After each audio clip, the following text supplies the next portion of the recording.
Rest নেওয়ার কোনো অবকাশ নেই, উঠো উঠো বলে আপনি খুব খারাপ। এরকম খারাপই হয়ে যায়, তোমার এখানে কেউ হেল্প করার কেউ নাই। বাংলাদেশের শুটিং এ একটা খুব ইমোশনাল সিন আছে আবুল হায়াত আঙ্কেলের সাথে। হায়াত আঙ্কেল তো আছে না ওইরকম, তার সাথে অ্যাক্টিং করাও তো একটা ভয়ের ব্যাপার থাকে, আর উনি খুবই ডিসিপ্লিনড অ্যাক্টর। হ্যাঁ হ্যাঁ, মিল্লাত স্যার। তো আমরা সবাই লাইট করছি, সবাই দৌড়ের মধ্যে, কোনার মধ্যে হঠাৎ করে ওর ওইরকম চাদর টাদর পরে একটা মেয়ে বারবার স্ক্রিপ্ট পড়তেছে আর কাঁদতেছে। তো আমি দূর থেকে একটা ছবি তুললাম।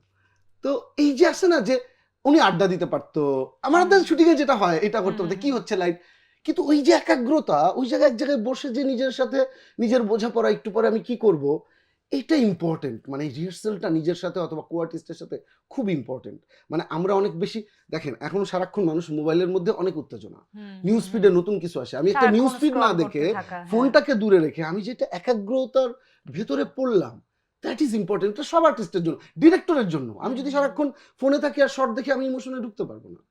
লাস্ট যে কথাটা বলে শেষ করে, আমরা ডিউনের শুট করতেছিলাম, যেটাও বলার চেষ্টা করলো যে গাড়ির মধ্যে ওঠার আগে আমি দুজনে হাত ধরছি, কারণ এটা এত টাফ একটা লোকেশন, এত বড় হাইটে উঠতে হবে, যে কেউ অসুস্থ হয়ে যাবে, ইউনিটের যে কেউ অসুস্থ হয়ে যাবে এবং শুটিং হবে না। আর ওই দিন শুটিং না হলে প্রডিউসার আবার টাকা দিবে না ওইখানে যাওয়ার জন্য। আমি হেঁটে উঠছি, ঠিক আছে, ওই ডিউনে আমি হেঁটে উঠছি। এই যেটা আমার একটাই বিশ্বাস ছিল, আমি একটা প্রপার লাইট চাইছি উপরে ওঠার পরে, যেই লাইটটা শুধু ওই সময়ই ঘটবে 3:30টার মধ্যে। ওইটা আগে উঠলেও আমার হবে না, পরে উঠলেও হবে না, ওই সময়টা, ওই লাইটটা, ওই এনভায়রনমেন্টটাই আমার লাগবে। এবং এই ম্যাজিকটা কখন ঘটবে?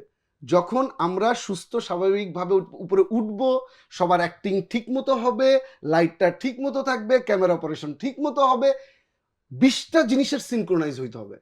আমি খালি একটা জিনিস বিশ্বাস করছি, এইটা হবে। আমি জানি না কেমনে হবে, হাত ধরে যে এটা আজকে আমরা বেস্ট সিন শুট করে আমরা নামবো।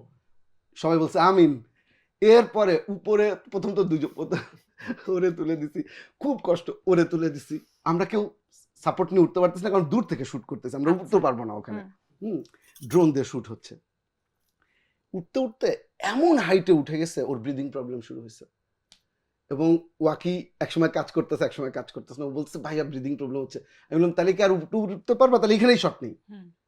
ও কিছুক্ষণ পর বলে কি আরো উপরে উঠতে হবে? আমি বলছি হ্যাঁ, আর নাহলে এখানে নিবো। বলে আরো উপরে উঠবো। আমি রেস্ট নিছে ওর সাথে, ওকে আবার ইন্সপায়ার করছে, ও আবার একটা হাইট উঠছে। আমি বলছি পূজা, রেস্ট নেওয়ার কোনো অবকাশ নেই, উঠো উঠো বলে আপনি খুব খারাপ।